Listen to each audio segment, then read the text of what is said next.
Good morning বন্ধুরা, তোমরা সবাই কেমন আছো? আশা করছি তোমরা সবাই ভালো আছো। তো দেখো, আজকে আমার একটা নতুন ব্লগে তোমাদের সবাইকে স্বাগত। তো তোমরা কিন্তু অবশ্যই আমার ব্লগগুলো দেখো। আমাদের বাড়িতে করলা গাছে কত সুন্দর করলা হয়েছে। মাত্র দুটো করলা হয়েছে। কত বড় মাচা করেছে তোমাদের দাদাভাই, কিন্তু মাত্র দুটো করলা হয়েছে, কিন্তু তাও দেখতে খুবই সুন্দর লাগছে। আর এই করলাগুলো আমি গাছ থেকে কখন পারবো, আমার মাথাটা খারাপ হয়ে যাচ্ছে। এই হচ্ছে ব্যাপার, বুঝেছো? এবার করলাগুলো গাছের ছিল, দেখতে বেশ ভালোই লাগছিল, কিন্তু তাও আমি পেরে নিলাম, কেননা মনটা পাড়ার জন্য ছটফট করছিল। তারপর দেখো, কারি পাতা গাছ থেকে কারি পাতাগুলো নিয়ে চলে এলাম। কারি পাতা কিন্তু আলু ভাজাতে দিলে বা তোমার ডালের মধ্যে ফোড়ন দিলে খুব ভালো লাগে গন্ধটা কারি পাতার। আর এই আমগুলো তোমাদেরকে দেখাচ্ছি কেন, এই আমগুলো দেখো কি বড় বড়, বালিশে আম না কি আম বলে না, সেই ধরনের আম, বুঝেছো? এই আমের স্বাদগুলো একটু পেঁপের মতো হয়, কিন্তু মিষ্টি হয়, কিন্তু পেঁপের মতো স্বাদ লাগে। আগে আমাদের বাড়িতে ছিল, জানো তো। এবার দেখো, মেলার গাছগুলো তোমাদের সাথে একটু শেয়ার করি। করমচা গাছের অবস্থা দেখো, এক সপ্তাহ যায়নি, করমচা পুরো একদম লাল হয়ে গেছে, গাছের পাতাগুলোও লাল হয়ে গেছে। আর করমচাগুলো দেখো, লেবু গাছটারও দেখো অবস্থা দেখো। আর করমচাগুলো দেখো তুলে তোমাদেরকে দেখাচ্ছি, পুরো বোটার থেকে মনে হচ্ছে বোটার মধ্যে বসানো আছে করমচাগুলো। বোটার থেকে তুলছি তো উঠে চলে আসছে। আর লেবু গাছের অবস্থাও তো দেখলে কি অবস্থা। আর বেলফুলগুলো দেখো এনেছি, বেলফুল গাছে, বেলফুল গাছও তোমার একদম পাতাগুলো পুরো হলুদ মতো হয়ে যাচ্ছে। আর এটা তো তোমার রজনীগন্ধা, এটা আমাদের আগে ছিল। আর নয়নতারাও সাদা আগে। আর এই গাছটা দেখো, এই গাছটা আমার মেলাতে পছন্দ হয়েছিল, তাই কিনে নিয়েছিলাম। তোমরা আমাকে কমেন্ট করো তো এই গাছটার নাম কি। আর দেখো, লজ্জাবতী গাছটা পাতাগুলোতে যেই হাত দিচ্ছি, কেমন পাতাগুলো নিচে নুইয়ে যাচ্ছে। আর আমার তো বেশ ভালোই লাগছিল যে পাতাগুলো নুয়ে যাচ্ছে, তো আমি বাপিকে দেখাচ্ছিলাম, বুঝেছো বন্ধুরা? ওর জন্য বারে বারে হাত দিচ্ছিলাম গাছের মধ্যে, বাপিকে দেখাচ্ছিলাম, দেখ পাতাগুলো কেমন নিচে পড়ে যাচ্ছে। তারপর দেখো, নিচে চলে গেলাম তোমাদেরকে মাধবীলতা গাছটা দেখানোর জন্য, কেননা নিচে রেখেছি ওই মাধবীলতা গাছটা, মেলার থেকে যেটা এনেছিলাম, ওটা মনসা গাছের পাশে, ওখানে তোমাদের দাদাভাই পুঁতে দিয়েছে। তো মাধবীলতা ফুলগুলো একটু একটু ফুটেছে, ভালো লাগছে তাও দেখতে। আর অন্যান্য গাছগুলো যেভাবে ঠকিয়ে দিয়েছে ভাবতেই পারিনি। তো এই উল্টো রথে যখন তোমার মেলাতে গিয়েছি, তখনও তোমাদের দাদাভাই বলেছিল গাছ কিনবো, আমি কিনতেই দিইনি ওকে, কেননা এত ঠকে গিয়েছি, খুবই খারাপ লাগছিল। বাড়ি এসে মনটা খুব খারাপ হয়ে গেছিলো গাছ থেকে। তো ওর জন্য আমি বললাম, না, একটাও গাছ নিতে হবে না, তুমি আমাদের বাজারে আসে তো সেখান থেকে নেবে গাছ। আর দেখো, আর একটা জিনিস তোমাদের সাথে শেয়ার করছি, সেটা হচ্ছে এক ইউটিউব ভাই আমাকে পুরী জগন্নাথ দেবের প্রসাদ পাঠিয়েছিল।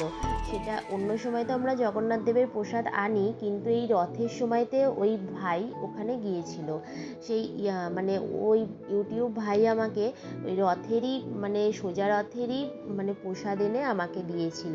তো আমি তো খুবই খুশি হয়েছিলাম, কেননা পুরীর জগন্নাথ দেবের তো আমরা তো প্রসাদ পাই, কিন্তু এই রথের সময়তে জগন্নাথ দেবের প্রসাদ এনে দিয়েছিল ওই ভাই। তো খুবই খুশি হয়েছিলাম, ওই ভাইয়ের জন্যই এই প্রসাদ আমরা গ্রহণ করতে পেরেছি। আর আজকে জানো তো হচ্ছে উল্টো রথ।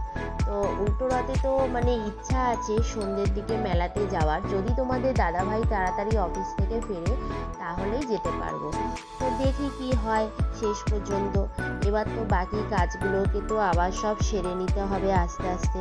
এবার যাবো হচ্ছে ফুল তুলতে গাছে, এবার ফুল তুলে আনি দেখি।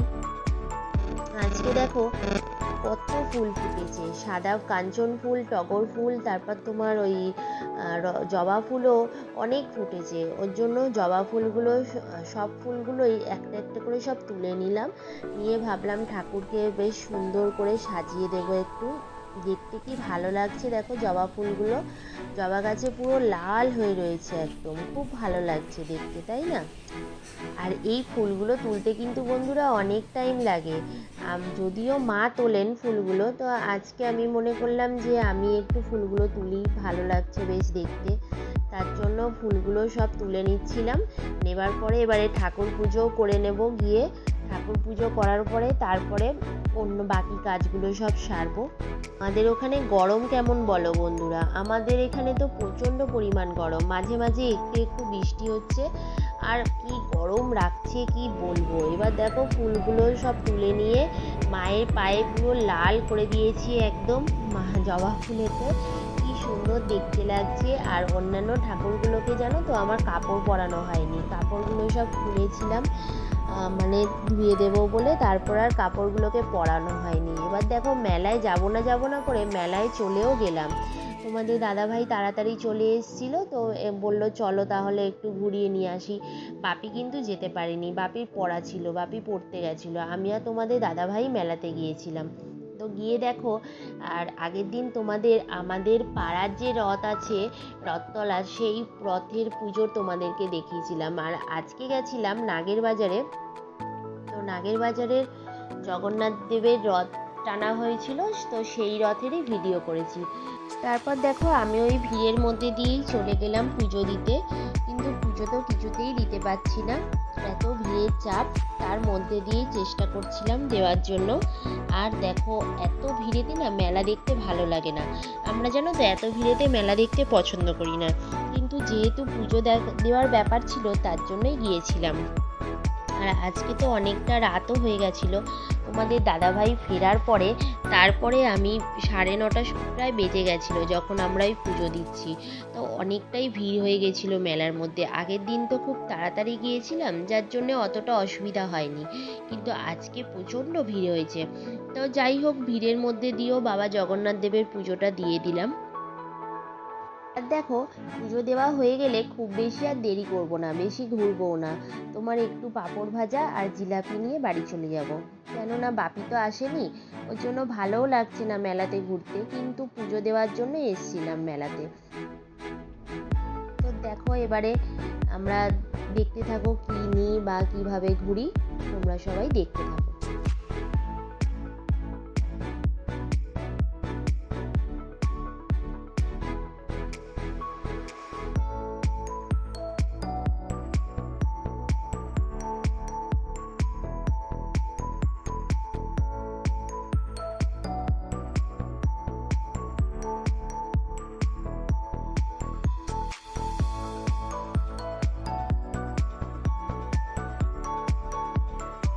মেলার পাঁপড় ভাজা খেতে কে কে ভালোবাসো বলো তো, আমাদেরকে একটু কমেন্ট করো। আর আমরা জানো তো সোজা রথও আমরা দোকানে পুজো করেছিলাম, আবার উল্টো রথও হচ্ছে আমাদের এখানে সোমবারে হয়েছে। তো মানে সব দিক থেকেই তোমার নিরামিষের দিন গেছে আমাদের। তো আমরা কিছু আমিষ জিনিস খেতে পারিনি, আমাদের এই জন্য পাঁপড় ভাজা নিয়েছি। আর এবার একটু জিলাপি নিয়ে নেব, নিয়ে সোজা বাড়ি।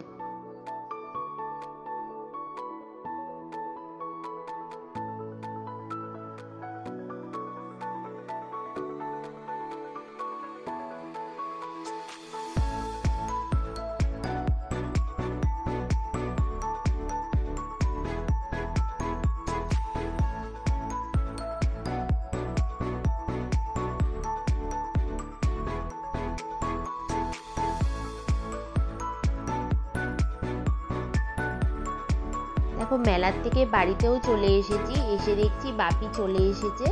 তো এসে বাপি খুব খিদে পেয়েছে বলছে, তার জন্য আগে বাপিকে খেতে দিলাম। দেখো খিচুড়ি ভোগ নিয়ে নিয়েছি, কেননা পাশের ফ্ল্যাটে এক দিদিভাই আমাদেরকে খিচুড়ি ভোগ দিয়ে গেছিলো। তো খিচুড়ি, তরকারি আর জিলাপি এনেছিলাম মেলার থেকে, পায়েস, এইগুলো নিয়ে বসে পড়েছি খেতে। মায়ের খাওয়া হয়ে গেছে, আমরা 3 জন খাবো এবারে।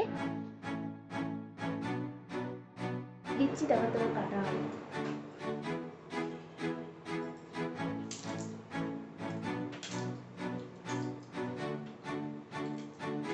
কাপড়গুলো একটু নরম হয়ে গেছে, আমরা তো অনেকটা দূর থেকে এনেছি,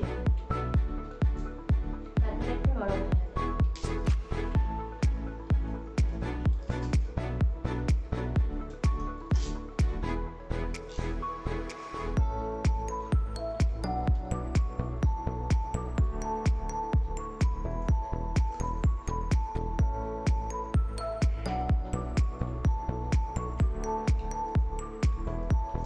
জিলাপি বন্ধুরা একদম সম্পূর্ণ আলাদা টেস্ট।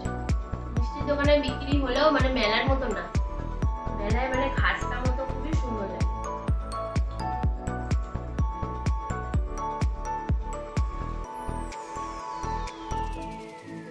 তো চলো আমরা এবার প্রসাদটা খেয়ে নিই, আর ভিডিওটাকে বড় করছি না।